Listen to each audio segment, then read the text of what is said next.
Can I use Kittl to make artwork for my DTF prints? Yes, you can. I think the more important question is, when should I use it, or should I use it at all? We'll dive in and take a look at that in a demo right now.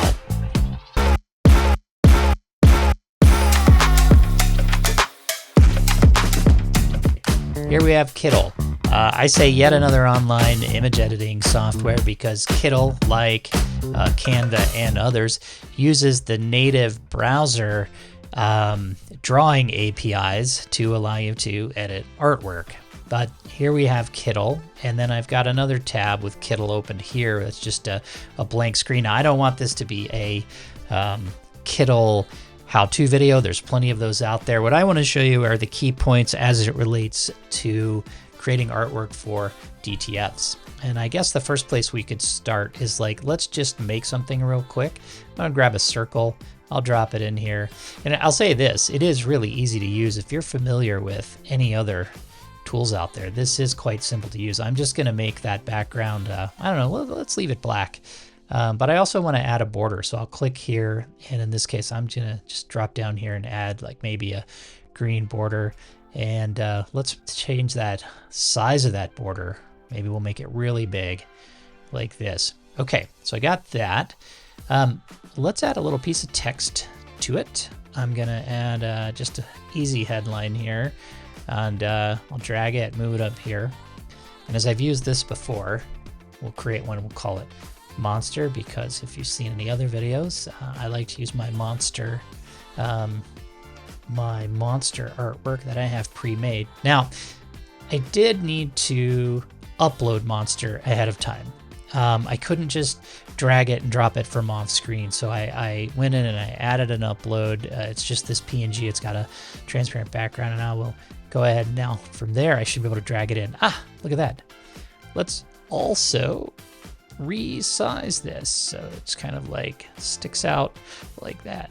All right, now I'm not going to try to make this perfect, but I wanted to have something with a transparent background so that I could kind of show you why this maybe is good for I'd say hobby level artwork for DTFs. I wonder if I can easily change the size of that text. Where do we do that? Looks like right over here. Ah, yeah, look, we just gotta, can I hit the up arrow? Oh, I love it when you can do that and you can just hit the up arrow and let it change size. We get really big text there, and then it's wrapping, so I'm just gonna stretch that out, and now we've got Monster. Okay, now that we've made a fun piece of artwork, and you know, you can spend a lot more time making something way cooler than this. Here's, I guess here's the important point for me. I'm gonna pop over off the demo here for a second so I got your attention.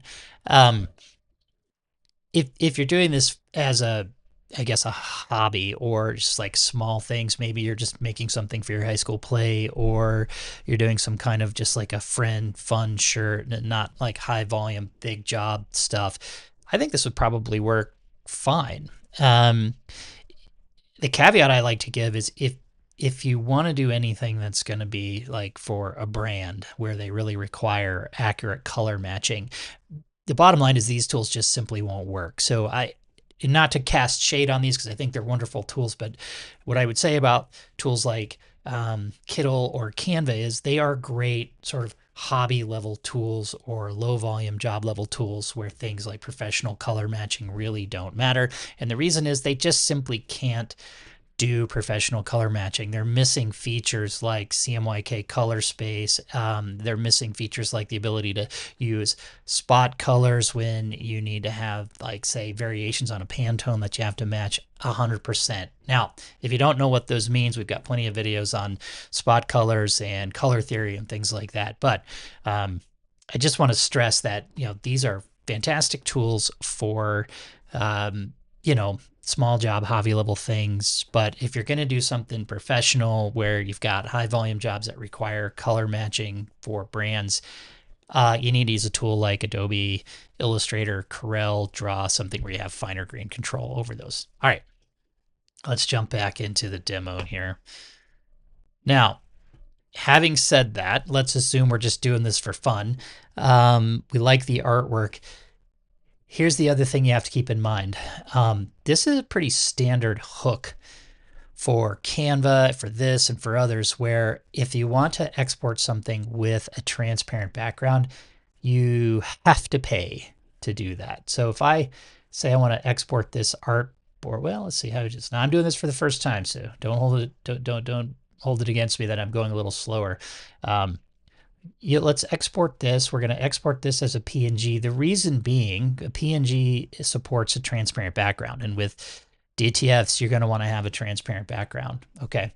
If you try to click remove background, you're going to get this sign up. You've got to pay. So just be aware that if you do want to use these for DTFs, you do need to have a paid subscription. Otherwise, you're not going to get a transparent background. So I'd say that that's a pretty key thing. And if you're going to pay, it's going to lock, most likely you don't want to pay for 4, 5, 6 different tools. You don't want to pay for Canva. You don't want to pay for Kittl. So in a way, you're going to have to look at a lot of features of Kittl to decide, do you want to use this versus Canva versus others? Because ultimately, you don't want to have 4 or 5 subscriptions out there that you're paying on a monthly basis.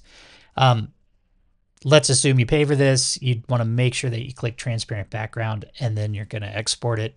In this case, I can't export with a transparent background, so I'm just simply going to export it. That's going to put it in my downloads folder. And then once it's in my downloads folder, when you want to, of course, order a DTF from, let's just say demand prints, let's jump over there. And I'm already logged in, but what I'll do is I'm just going to drag and drop this from my downloads folder, which I have off screen here, and you can see what it looks like. Now you're going to get this white background because it's not a transparent, we weren't able to export a transparent background. If we would have been able to export a transparent background, it would have come through something like this. This is a fun little halftone thing I did. Let me do this. So you can see with that transparent background, it trimmed everything off. But let's jump back over to this one here. Okay, monster. So this came in from a download on Kittl and uploaded here. Then you just kind of, how many do you want? Of course, I would not do this without having a transparent background. Otherwise, you will get that big white square printed. So let's just wrap this up. So can you use Kittl to create artwork for DTFs? Yes. When should you use it? I think if it's just kind of a, hobby level design, not for a big brand, not professional level work, you should definitely lean towards tools like Adobe Illustrator, Adobe Photoshop, Corel Draw, one of those tools. Otherwise, yeah, I'd say it's a great tool for doing simple artwork for simple DTF prints. I'm Paul from Demand Prints. I hope this was helpful. Like and subscribe and all that good stuff, and we'll see you in the next one.